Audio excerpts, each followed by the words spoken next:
Hello friends, this is Shravan Kumar Mantri. Welcome to our channel CSC Gurus. So before going to solve the programs and loops, first we'll see the introduction about the loops in C and also some definitions of loops and also a special case in for loop also we'll see. So loop control structures, why we have to use these loop control structures? When you want to execute a statement or a block of statements or set of statements repeatedly for a particular number of times. So then we require the concept of these loops in C language. So what are the loops that are available in C? One is while, the other one is do while, and the other one is for loop. So like this we have, and that is when you want to execute a block of statements repeatedly. So you don't want to write every time, that is the first thing, and you want to execute the same statement repeatedly. Somewhere some condition is true, then you want to come out of the loop. So we can write in these three ways: while, do while, and for. So if come to the first one, while loop, so it is a sequence of statements are executed until a specific condition is true. So that means while a condition, you can see here condition to be given. If this condition is true, then only it enters into the loop. When this condition is true, it is enters into the loop, and again it goes with the condition like this. When this condition is false, then only it comes out of the while loop. So you can see with this like flowchart like diagram. So loop entry, it checks the condition. If it is true, again goes to the loop, executes, and again loop entry, checks the condition like this, and whenever it is false, it comes out of the loop. If you take a simple program, so here you can see I have written int I equals to 1, where while loop I have written the condition. So here you can see for any loop you may require three constraints, that is initialization, condition, and either increment or decrement. So here I have written I equals to 1 is the initial value of I, and while this is a condition. So I less than or equals to 5. That means what is I value? 1, and 1 less than or equals to 5, yes, true. Actually you need to remember, it is not exactly about true or false, it is about 0 or non-zero in general. That means 1 less than or equals to 5, yes, true. You are saying true in the sense the value inside the while is non-zero. So non-zero means it enters into the loop. So 1 less than or equals to 5, yes, true, non-zero. That means what is I value? 1. Next I equals to I plus 1, this is increment. So next I value is 1. So after the closing brace, it won't come here and it has to go to here. That's why, because it is a loop. So now I value is 2 updated, that is 2 less than or equals to 5, yes, true, means the condition value is non-zero, so goes inside the loop. And also you can write the print this I value 2, next I value 3, next I value 4, next I value 5. So like this it will print every value. Now what is the next I value? 6. Is that 6 less than or equals to 5? False. False means the while condition value is 0. 0 means while of 0 means comes out of the while. So that is the thing you can write. See here, not only you have to write while I less than I greater than I, you can write simply while of 0. You can write while of 1. While of 0 means never it enters into while loop.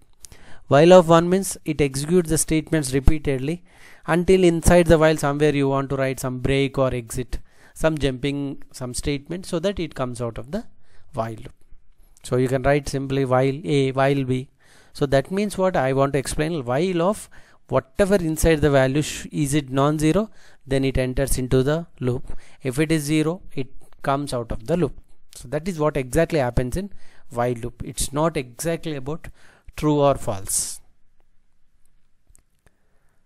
Now what about do while loop?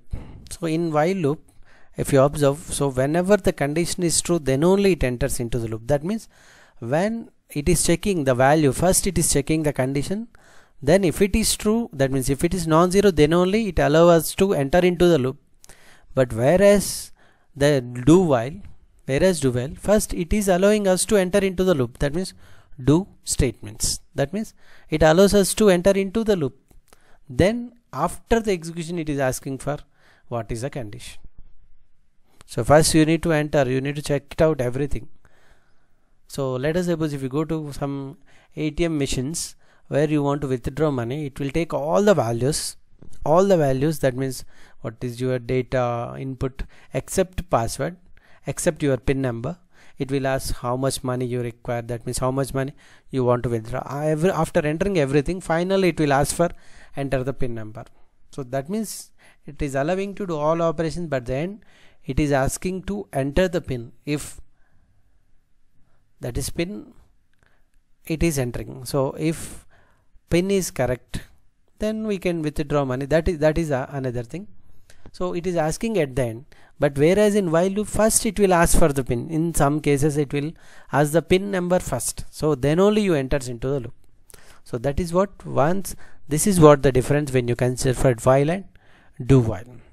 So that's why while you call it as entry control. When you enter, then only it controls, then only it checks the condition, whereas do while, after the completion it checks. So that is what it will do. So sometimes when you want to have a food, first you will have a token and then only you will have a food. That means checking the condition at the starting. That means it's similar to while loop. And some cases you will find you will have a food in restaurants. After having a food, at the end you will pay the bill. So that means after the completion of the task you are paying the bill. So this is what you can take as general daily life examples. So whereas you can see with example here, void main, here I have given I equals to 1. Yeah, immediately it enters without checking any condition. So printf I value 1 will be printed, I plus plus.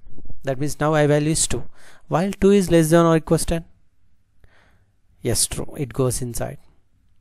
Now you can see this condition it is checking. Next 3, 4, 5, 6, 7, like this for every value it will take. And let us suppose here I value is 11, then 11 is less than or equals 10, false, then it comes out of the loop. So like this it happens in the do while. So what is the difference we see in while and do while? We said it as while is entry control and do while is exit control, like this. So we'll see exact difference in terms of execution for while and do while. So like this I have taken 2 programs. So in do while, in syntax you can see here, so you have to definitely keep here semicolon. So remember this point. So that's why I'm writing here. So in order to don't forget about this one, here after the end of this while you have to keep semicolon. Anyway, here it is not required. So in do while, here it is required as per the syntax. So now you can see here int I have taken 2 programs. We'll see here I equals 11, here also I equals 11. Here the condition I less than or equals 10, here also it lies less than or equals 10. Here I is incremented by 1, here also I is incremented by 1. Same type of constraints we have given, but will they give same output? We'll see. So here I equals 11, is that 11 is less than or equals 10? False. So in the initial step itself it is coming out of while loop without printing anything. So output of this one is nothing will be printed. Is that right? Now coming to this one, I equals 11. So do, that means without checking any condition it has to go. Is that right? So that's why printf %LDI. So that's why I value will be 11, will print first. Now I value will be incremented by 1. So I will be now 12. Is that 12 is less than or equals 10? False. Now it comes out. That means it is giving the output as 11. So even if you give the same constraints, both the programs are not giving the same output. And that's what we can conclude. Like here while loop executes 0 or more times, whereas do while executes 1 or more times. That means at least once it will execute. So that is what the main difference you can see here. Now coming to the for loop, and previously we discussed about while and do while, where we kept if you see this one, we kept initialization at the before the while loop. This is initialization, condition here, increment here. So in different lines, and of course in do while also. But whereas in for loop you are able to you have a flexibility that you can keep all these 3 things in one line. It's not compulsory, you can keep.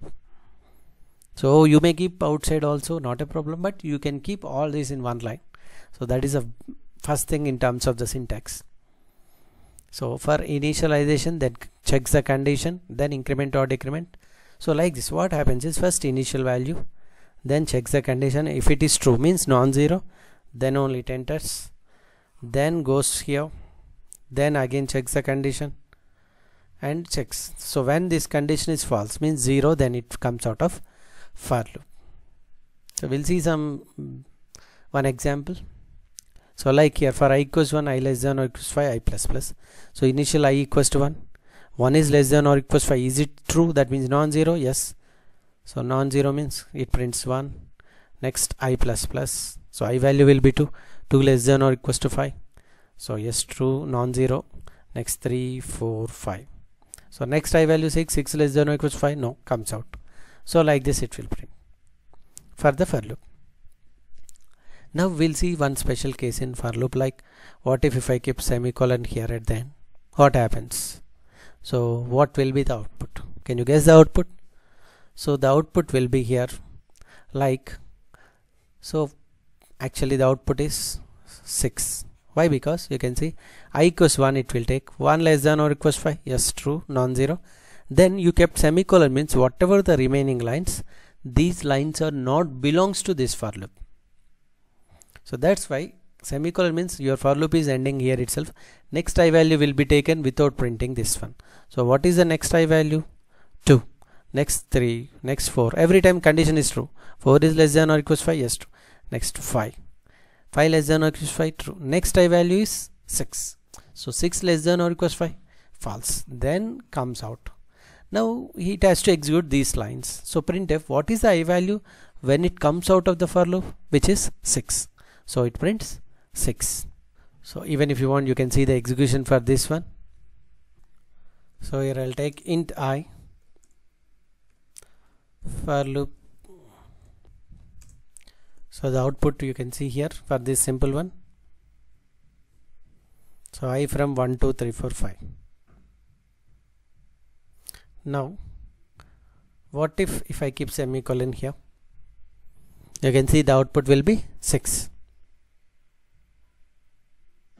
So you can see the output is 6. Now let us suppose if I keep here